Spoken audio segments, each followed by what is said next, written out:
Salut à tous, bienvenue sur la chaîne Tisse la vie macramé. Ici vous apprenez à faire vos bijoux en micro macramé, c'est une technique de tissage. J'espère que le contenu vous plaît, en tout cas n'hésitez pas à vous abonner à ma chaîne pour ne rien manquer. Aujourd'hui on va voir un peu les différents types de fils, enfin les différentes épaisseurs de fils. Souvent on me pose la question des fils que j'utilise pour faire les bijoux. Donc il y a vraiment beaucoup de choix, on peut vraiment adapter les tutoriels avec les fils qu'on a chez soi. Moi j'utilise principalement du fil en polyester ciré, c'est ça qui permet de faire des finitions en coupant et brûlant le fil. Je sais pas si on voit bien ici, peut-être je mets plus lumineux. Donc le fil en polyester ciré que j'utilise c'est le fil Linacita, il est assez répandu celui-ci. Il existe en 3 diamètres de fils différents, donc 1 mm. C'est un fil qui est composé de 2 fils qui s'enroulent sur eux-mêmes et il y a de la cire autour, ce qui lui donne un petit aspect un peu collant au doigt, qui est normal. Et puis ça part au fur et à mesure quand on porte le bijou, qu'on le lave, on le passe sous l'eau. Enfin voilà, cet effet un peu collant de la cire passe avec le temps. Là c'est la même qualité de fil, donc du fil en polyester ciré Linacita de 0,5 mm. Non, pardon, non, 0,75 celui-ci. Et lui, il est fait, si je ne me trompe pas, c'est ça, de 3 brins. C'est 3 brins de fil. Oups là, 3 brins de fil qui sont enroulés sur eux-mêmes et qui forment un fil de 0,75 mm. Et celui-ci, c'est 0,5 mm. Donc c'est le plus fin qu'il existe. Moi, j'utilise beaucoup le fil de 1 mm c'est déjà suffisamment fin, je trouve. Là, par exemple, c'est un collier que j'ai fait avec un fil de 1 mm. Vous voyez un peu le rendu comme ça. Le fil en polyester ciré, il permet de faire un travail en fait en tissage et d'avoir une sorte de tenue. C'est pas non plus complètement rigide, mais souvent c'est assez impressionnant quand on connaît pas au début.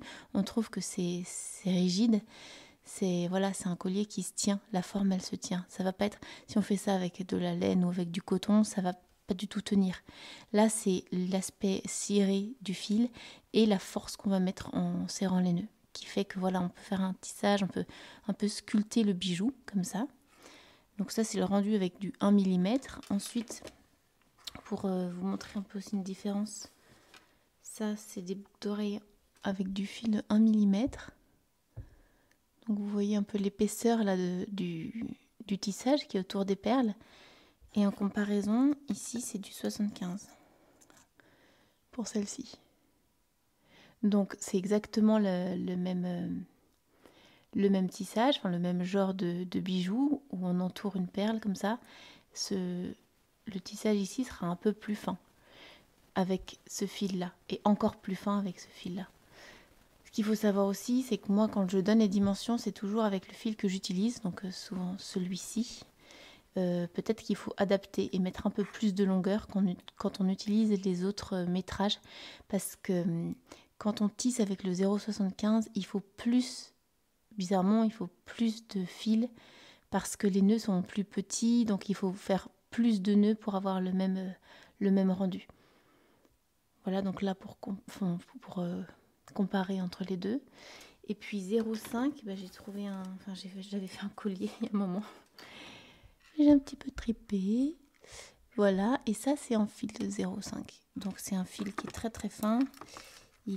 Comment il est composé? C'est 2 fils. Ouais, c'est ça. C'est 2 brins enroulés sur eux-mêmes. Pareil, toujours ciré. Moi je trouve qu'on ressent moins le côté collant par rapport au fil de 1 mm. Mais il est travaillé de la même manière, donc il est ciré et on peut le brûler pour faire les finitions. Et donc voilà, ça vous montre un type de rendu quand on utilise un fil de 0,5. Donc c'est ultra fin, ultra minutieux. Il y a des personnes vraiment qui vont préférer ça. Moi personnellement, je préfère travailler le fil un petit peu plus épais. Je suis plus habituée au tricot en fait au départ, donc c'est déjà très fin pour moi ça. Et voilà la différence entre le 1 mm et le 0,5. Après voilà, c'est à vous d'adapter et de voir ce que vous voulez faire en fonction de vos projets. Après c'est tout à fait possible. Par exemple, si on prend une pièce comme ça, si vous en êtes à ce niveau de technique, vous pouvez faire partir sur tout votre tissage en 1 mm, donc avoir quelque chose d'un peu plus épais. Et puis ajouter juste une ligne, par exemple, imaginez que cette ligne de couleur là, elle soit dans un fil plus fin. On peut vraiment intégrer les différentes épaisseurs de fil dans un même bijou. Après, c'est à vous de tester, de jouer, de comparer un petit peu. Et qu'est-ce que je voulais dire aussi? Ah oui, donc ça c'est pour le fil ciré. Après, il existe d'autres marques que vous pouvez tester, etc. Et moi, j'ai un stock énorme de fils de toutes sortes, de toutes qualités. Et j'adore jouer avec les différentes matières de fils. Et je vous conseille aussi d'expérimenter pour voir ce qui vous plaît le plus. Là, par exemple, c'est un modèle de collier que je propose sur le site de Tisse la Vie, avec un mélange donc de fil ciré, ici en polyester, le fil de base. C'est ce qui me permet de faire la petite finition ici en nœud coulissant, en brûlant le fil. Et puis ensuite, là, je fais tout un travail dans un coton super fin, c'est un coton de super qualité, ça s'appelle le coton égyptien. Et puis ensuite, avec c'est une fibre Aniblat, c'est un mélange de lin, de coton, je crois. Et en fait, c'est exactement la même technique qu'on utilise pour les bijoux micro-macramé, enfin, c'est les mêmes techniques de nœuds, mais que j'utilise avec d'autres fils. Donc on voit que le rendu, il est complètement différent. Il va être peut-être un peu plus doux déjà au toucher, peut-être un côté plus précieux ou fragile. Voilà, après c'est en fonction des goûts de chacun. Donc c'est pour vous, en fait c'est l'idée de vous dire, d'expérimenter encore une fois, et puis de voir ce qui plaît le plus à votre manière de travailler, à votre sensibilité. Voilà, en tout cas, voilà pour ma part comment je travaille. Bon, j'espère que ça vous aura aidé, et puis je vous souhaite un très bon tissage. À bientôt, ciao.